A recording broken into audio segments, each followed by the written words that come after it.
बिस्मिल्लाहिर्रहमानिर्रहीम। अस्सलाम वालेकुम नाज़रीन, आप यूट्यूब चैनल देख रहे हैं। मैं इमरान ख़ान हूँ। ईरान ने एक दावा किया है और ये ईरानी मीडिया का अब तक का सबसे बड़ा दावा है। इस दावे के मुताबिक एक वीडियो भी जारी की गई है और इस वीडियो में जो दिखाया गया और जो दावे में बताया गया वो ये है कि एक मिसाइल ईरान ने दागा है और वो जाकर बराह रास्त मोसाद और फ़ौजी इंटेलिजेंस के मराकज़ को लगा है इसराइल पे, और इससे इसराइल की तारीख़ का सबसे बड़ा हमला करार दिया जा रहा है। ये अभी दावा है, इसकी तफसीलात हमारे सामने आएंगी तो मैं चीज़ें आपके सामने रख दूँगा, लेकिन ये वीडियो मेरे सामने मौजूद है। इस वीडियो को मैं देख रहा हूँ तो ये नाज़रीन अब तक का एक बड़ा हमला रिपोर्ट हुआ है। अभी कुछ कह नहीं सकते क्योंकि जंग के दिनों में आपको पता है कि दोनों तरफ से बाद का झूठी खबरें या ऐसी खबरें आ रही होती हैं जिन्हें प्रोपेगेंडा टूल के तौर पर इस्तेमाल किया जा रहा होता है, लेकिन बहुत सारी चीज़ों की तस्दीक हो जाती है। जैसा कि मैंने आपको खबर दी थी कि सऊदी अरब में एक बहुत बड़ा अटैक हुआ है प्रिंस सुल्तान एयर बेस के ऊपर और उसमें अमेरिकी तैयारे तबाह हुए हैं, लेकिन मैंने आपको ये कहा था कि इसकी कन्फर्मेशन आएगी और बाद में उसकी कन्फर्मेशन आई। बाकायदा तस्वीर आई कि अमेरिकी तैयारे बुरी तरह तबाह हुए हैं और वहाँ जो अमेरिका का नुकसान हुआ वो बेमिसाल है।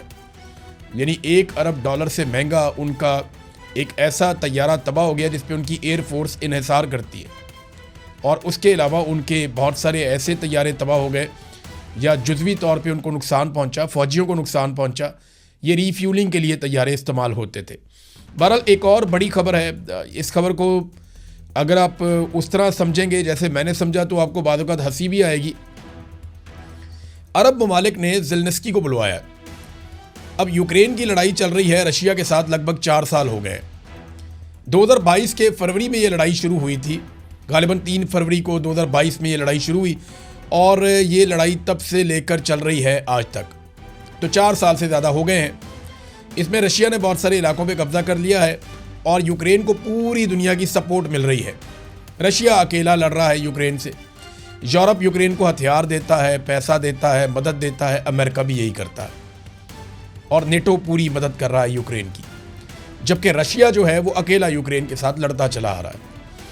अब यूक्रेन ने यह दावा किया कि उनके पास ऐसे कुछ सस्ते और छोटे ड्रोन्स मौजूद हैं जिनके साथ वो निशाना बना सकता है शाहिद ड्रोन से, जो अमेरिकन फ़ौज के लिए बड़ी प्रॉब्लम बन गई। अमेरिकी फ़ौज ने भी ये कहा, उनके जर्नैलों ने ये कहा, उनके जितने दिफाई तज्ज़ियाकार हैं उन्होंने भी ये बात की, और अरब ममालिक भी इसी बारे में सोच रहे थे कि ईरान का इंतहाई सस्ता शाहिद ड्रोन ये काबू क्यों नहीं आ रहा। यानी इतने महंगे इंटरसेप्टर्स मारे जाते हैं, इसके बावजूद ये ड्रोन एक तो है बहुत सस्ता, दूसरा महंगे तरीन इंटरसेप्टर मिसाइल इस्तेमाल करने के बावजूद ये काबू नहीं आता।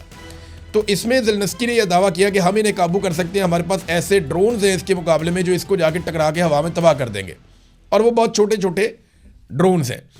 तो अब ये जब यूक्रेन का सदर ज़ेलेंस्की पहुंचा अरब ममालिक में तो इसका बड़ा इस्तकबाल हुआ।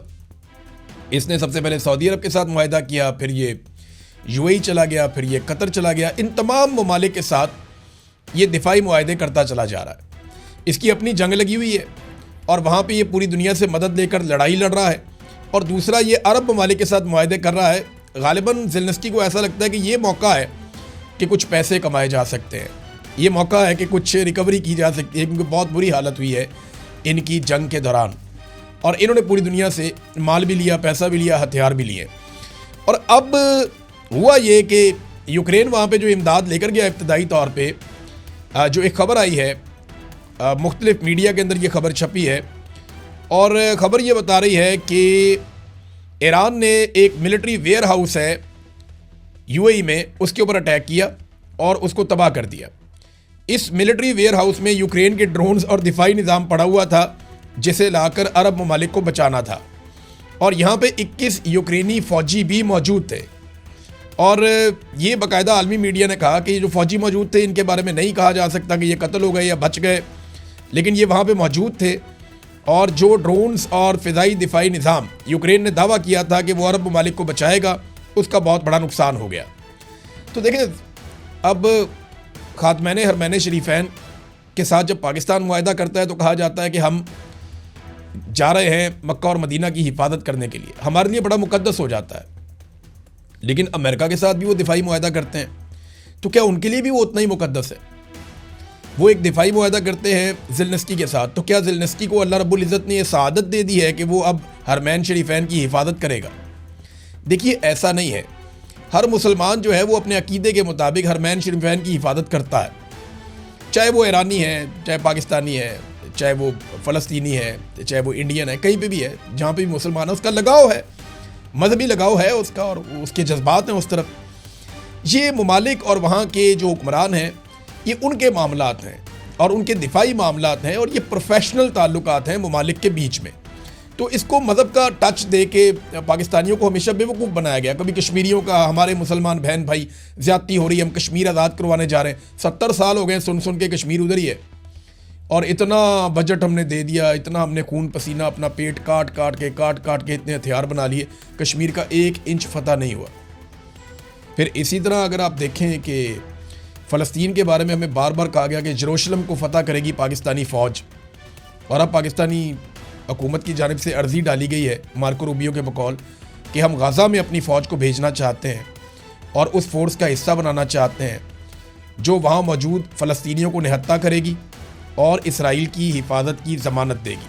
बहरहाल, ये जो ड्रोन्स हैं ज़ेलेंस्की के, इनके बारे में जर्मनी की जो फ़ौजी क़यादत है और जो जर्मनी की सियासी क़यादत है, उन्होंने बड़ा मज़ेदार स्टेटमेंट दिया। उन्होंने कहा जी ये तो ऐसे ड्रोन्स हैं छोटे छोटे बड़े मामूली, जिन्हें हाउस वाइफ्स बना सकती हैं। ये कोई ऐसी टेक्नोलॉजी नहीं है जिसके ऊपर फ़ख्र किया जा सकता है या कोई बड़ी करामत हो। बहरहाल, ज़ेलेंस्की ने सौदा बेचना था, उसने अपना सौदा वहाँ पे भी बेचा है, जाके अरब ममालिक को। बहुत सारे लोग और बेच गए, तो ये क्यों ना बेच जाए, तो इन्होंने भी आके अपना सौदा बेच दिया। नाज़रीन, पाकिस्तान के अंदर 3 वुज़रा पहुँचे हैं, और ये जो 3 वुज़रा पाकिस्तान के अंदर आए हैं, इनमें एक तुर्की के हैं, एक सऊदी अरब के हैं और एक मिस्र के हैं। पाकिस्तान के अंदर कई लोगों ने ज़मीन आसमान के कलाबे मिला दिए हैं कि इन वुज़रा के आने से दुनिया में तब्दीली आ गई है, पाकिस्तान को लीडिंग रोल मिल गया है, अब पाकिस्तान ये करेगा, पाकिस्तान वो करेगा। बहुत सारी चीज़ें जो हैं वो पाकिस्तान में दावे किए जा रहे हैं।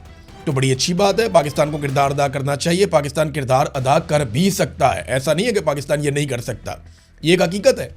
और पाकिस्तान की पूरी कोशिश है कि लड़ाई से बच जाए, क्योंकि अगर पाकिस्तान को इस लड़ाई में उतरना पड़ा तो पाकिस्तान की आवाम पाकिस्तान की मिलिट्री एस्टेब्लिशमेंट के खिलाफ हो जाएगी। वो पहले ही खिलाफ है, तो रद्द-ए-अमल बड़ा शदीद आएगा।